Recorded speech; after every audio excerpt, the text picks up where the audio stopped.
제 이야기 잠깐 하겠습니다. 세무사님들 가장 고민이 뭐예요? 세무회계 사무소를 어떻게 하면 잘 운영할 것인가?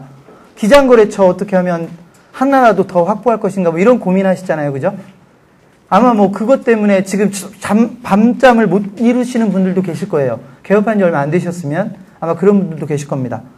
세무사나 회계사가 아닌 사람 중에 그 문제에 대해서 고민을 대한민국에서 가장 많이 하는 사람이 아마 저일 거라고 생각을 합니다. 아까도 말씀드렸듯이 2000년 12월부터 오직 세무사, 회계사님들을 어떻게 공략할 것인가, 세무사님들을 어떻게 도와줄 것인가를 고민했던 사람입니다. 지금도 세무회계사무소의 경영에 대해서 강의를 하는 유일한 사람일지도 모르겠습니다. 일반적으로 강의를 한다면 세무회계사무소에 어떤 일이 있고 뭐 어떤 일을 어떻게 하고 이런 실무적인 얘기를 할 텐데, 전략적인 어떤 포지셔닝을 취하고 어떤 마케팅을 하고 세무회계사무소의 성공 사례가 뭐고 실패 사례가 뭐고 어떻게 하는 사람들이 성공하고 또 뭐 어떤 세무사가 어떻게 해서 되게 성공했더라 이런 사례를 가장 많이 하는 사람이 아마 제가 아닌가 싶어요. 그냥 말뿐이 아니라 실제로 저를 만나본 사람들은 그렇게 얘기를 합니다. 그리고 그럴 수밖에 없는 것이, 지금은 창업경영신문을 뭐 한지 5년이나 됐고 신문사를 운영하는 쪽에 좀 더 뭐 포커스를 맞추고 있지만 10년 동안 줄곧 제가 만나왔던 분들이 세무사님들, 회계사님들이고요. 아마 뭐 제가 1대1로 만나서 면담을 했던 세무사, 회계사들이 아마 2,000명은 넘을 겁니다. 그러니까 그 정도로 많은 분들을 만났고, 만날 때마다 항상 어떤 얘기를 하냐면 요즘 힘들지 않으신지, 기장거래처 어떻게 확보하고 계신지, 어떤 어려움이 있는지, 또 어떻게 했더니 뭐 좋은 점들이 있는지, 이런 이야기를 듣는 일이 저 일이었던 것 같아요. 그래서 아마 여러분들에게 도움이 될 만한 이야기를 참 많이 가지고 있다고 생각이 되고요. 언젠가 우리나라에는 세무회계사무소 경영에 대한 책이 한 권도 없더라고요. 세무사회에서 교재용으로 만든 거 제외하고는요. 근데 일본에 가보면 이제 일본은 세리사죠. 일본에 가보면 세리사 사무소의 경영과 관련된 책들이 여러 권이 나와 있습니다. 그런 책들이 나와 있고, 그 이야기는 뭐냐면 실제로 세무회계사무소를 어떻게 운영하느냐에 따라서 잘할 수도 있고 못할 수도 있다라고 하는 거를 일본에서는 이미 알려져 있다라는 얘기고, 우리도 물론 그런 고민을 하고 있지만 아직은 뭐 시장이 안 되는 건지 아니면 그걸 체계화시킬 수 있는 시간이 없었는지 그런 책들은 안 나오고 있습니다. 저는 그 부분을 아직도 고민하고 있는 사람이고요. 오늘도 여러분들하고 줄곧 그 이야기를 하게 될 것 같습니다. 자, 오늘 강의는 크게 3교시인데요. 3교시로 할 겁니다. 제가 2번 쉴 건데요. 첫 번째 시간에는 여러분들하고 같이 생각을 해보면서 여러분들 지금 현재 하고 있는 그 세무대리 업계에 대한 이야기를 좀 하고요. 그 다음에 어떤 변수가, 조금 어려운 말을 쓴다면요. 여러분들 중고등학교 때부터 줄곧 수학을 배우면서 가장 많이 들었던 용어가 변수라는 표현일 겁니다. X변수, Y변수. 이 변수라는 말을 수학에서만 듣다가 오늘 저하고 경영변수라는 이야기를 얘기를 하겠습니다. 세무회계사무소가 잘 되고 못 되고 하는 거에 영향을 구체적으로 끼치는 변수들이 어떤 변수가 있고, 그 변수를 어떻게 통제를 잘하면 성공하는 걸 거고요. 변수를 제대로 통제하지 못하면 힘들어질 것인데, 그 변수에 대한 이야기를 좀 하겠습니다. 1교시 때는. 그 다음에 잠깐 쉬셨다가 2교시에는 세무회계사무소를 개업하기 위한 어떤 프로세스가 있을 것이고, 각각의 프로세스별로 세무사님들의 어떤 의사결정을 해야 될 사안들이 있을 거예요. 그 사안들을 2교시에 쭉 훑어보면서 어떤 부분에 주의해야 되고 어떤 부분을 조심해야 되고 또 어떤 부분을 어떻게 해야 되는지, 이런 이야기들을 좀 하겠습니다. 그리고 기장거래처에 대한 조금 더 심층적인 이야기를 좀 하겠습니다. 2교시 때. 그리고 3교시 잠깐 쉬었다가 3교시에는 궁극적으로 이제 여러분들이 가야 될 방향이 있죠.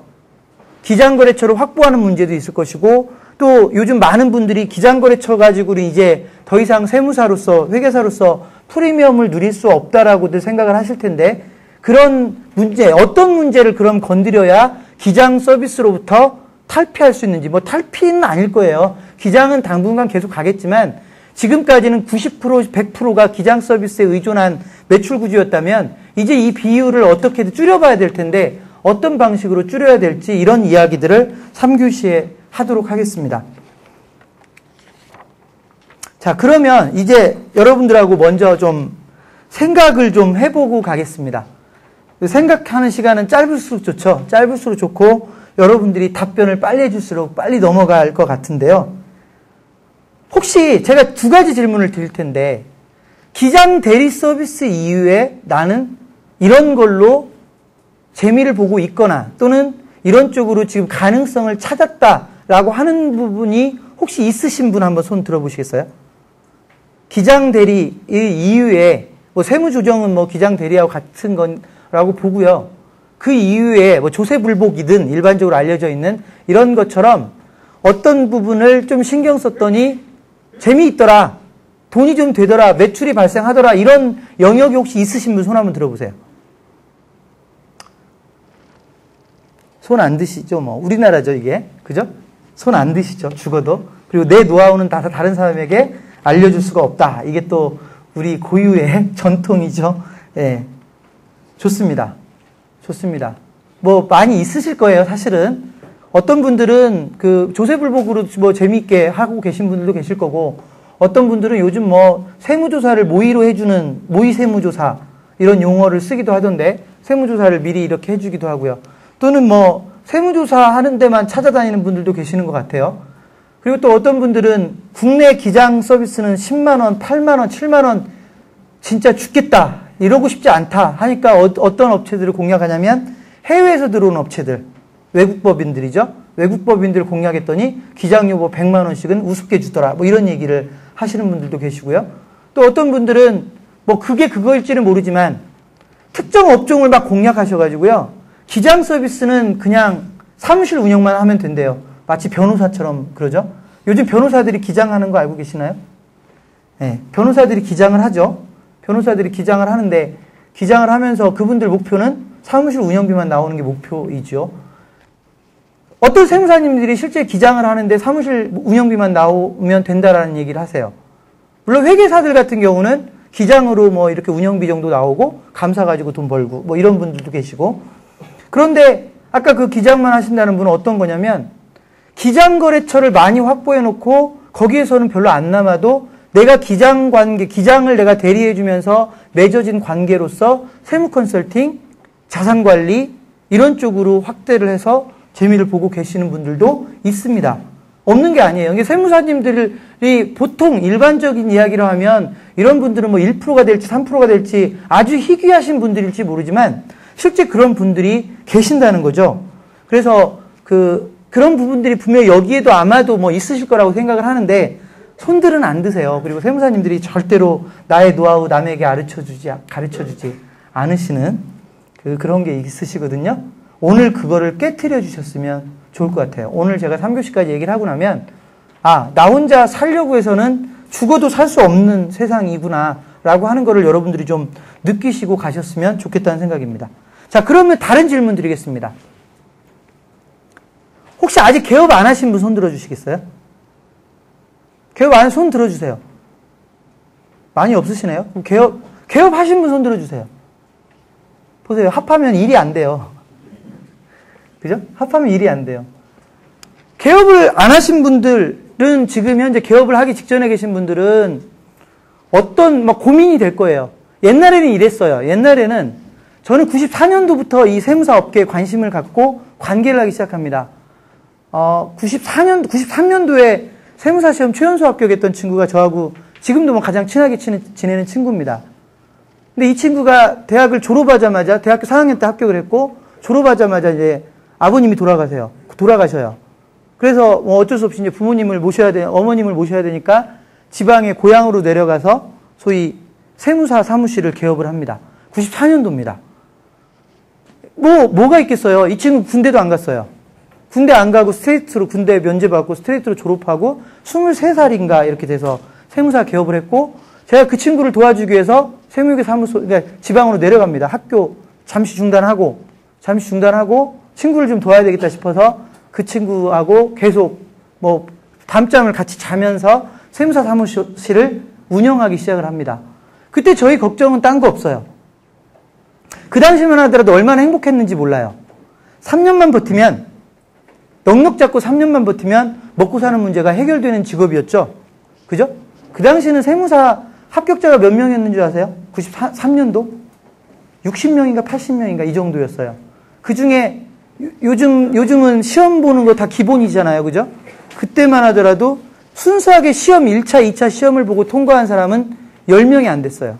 나머지는 세무사에서 근무했던 경력을 인정받아서 소위 특전으로 이렇게 통과하신 분들 이랬고, 인원도 100명도 안 됐고, 지금은 어마어마하죠. 회계사 300명, 세무사 한 200명 정도 뽑나요? 변호사를 1000명 뽑아내죠. 그죠? 그러니까 이런 세상이 돼버렸는데, 그때만 하더라도 사실은 좋았어요. 너무나. 그냥 버티면 돼요. 버티면 먹고 사는데 지장이 없는 게 세무사라는 직업이에요. 그래서 버텨야 되잖아요. 버티는데 그래도 아무리 뭐 해도 돈이 들어가요. 사무실 열어놓고 직원 뽑아서 뭐 기장거래처 확보한다고 돌아다니면 누군가 사무실 하나를 지키고 있어야 되고, 월급 나갈 거고, 기장거래처 하나 확보해봤자 10만 원밖에 안 되고요. 10개 확보해봤자 100만 원밖에 안 되고요. 그때도 기장료는 10만 원이었으니까요. 그때도 뭐 10만 원이었으니까. 지금도 10만 원이니까 94년도에 10만 원인데 지금도 10만 원, 이것도 10만 원도 깨진 지 오래니까 얼마나 답답한 시대가 됐는지는 모르지만, 어쨌든 그럴 때 제가 이제 그 세무사 사무실에서 같이 기장거래처 확보를 하기 위해서 아는 분들, 뭐 선배들 쫓아다니면서 인사하고 막 이럽니다. 그런데 그때만 하더라도 걱정이 없었어요. 그냥 버티면 돼요. 한 1억 들어가면 1억 어떻게든 땡볕을 내서라도 1억 가져와서 버티면 됐거든요. 근데 요즘은 어떻습니까? 개업을 안 해요. 세무사들이 시험을 합격하고 6개월 수습을 받고 개업을 못 해요.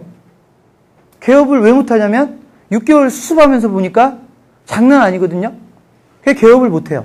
개업을 하시는 분들, 그래도 조금은 자신 있는 분들이에요. 근데 자신 있는 분들, 제가 이런 얘기하면 좀 웃음이 날지 모르겠지만 이런 상황들입니다.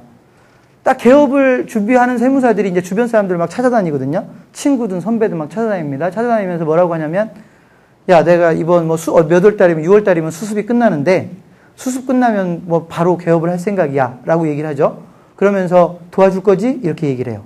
주변 사람들한테 도와줄 거지? 너네 아버지도 사업하지? 너도 사업하잖아 지금. 이러면 가족들, 뭐 삼촌, 뭐 사업하는 사람들한테 도와줄 거지라고 얘기하고요. 답변이 어떻게 돌아옵니까? 아, 물론이지.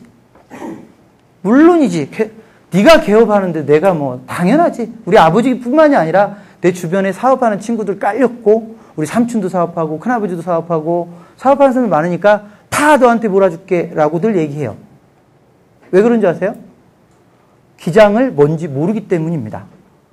그냥 세무사를 이용하는 거라고 생각을 하고, 기장의 특성도 모르고, 기장 서비스가 어떤 소위 그 사업자들한테 어떤 의미가 있는지도 모르고, 그냥 뭐 컴퓨터도 하나 사주고, 냉장고도 하나 사주고, 자동차도 하나 사주고, 보험도 하나 들어주는데 친구니까, 그죠? 기장도 당연히 그냥 내 거 넘겨줄 수 있을 거라고 생각을 합니다.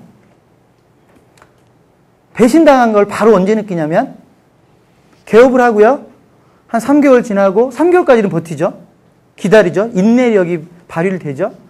3개월 넘어가고 6개월 넘어가고 하면서 이제 슬슬 내 주변 사람들이 배신 때리는 거를 느끼죠. 1년이 돼도 안 넘어옵니다. 기장 서비스의 특성이죠. 기장 서비스의 특성이에요. 누가 개업했다고 해서 넘겨주지 않아요. 저희 같은 사람이 볼 때는 그거 안 넘겨줄 이유 없어요. 사실은. 그죠? 안 넘겨줄 이유 없어요. 그냥 누가 기장 나한테 줘라. 그러면 그냥 주면 돼요. 특별한 차이 없어요. 이따 제가 그거 분석해 드리겠지만. 그런데 사업자들에게 기장은 그런 의미를 훨씬 넘어섭니다. 나는 10억씩 매출을 발생했는데 신고를 7억만 했단 말이에요. 그죠? 또는 10억 매출은 요즘 이제 빼먹을 수 없다고 해서 신용카드나 현금 영수증이나 해서 빼먹을 수 없으니까 매출은 다 신고했으니까 어떻게 해야 세금 줄이려면 없는 영수증 집어 넣어야 되잖아요. 그거를 누구는 가장 잘 알고 있냐면 세무사님들은 잘 알고 있거든요. 그죠? 근데 세무사님들은 그게 그거라고 생각하고 그게 업계의 전반적인 관습 내지는 관례라고 생각을 해버리니까 그게 별거 아닐지 모르지만 사업자들은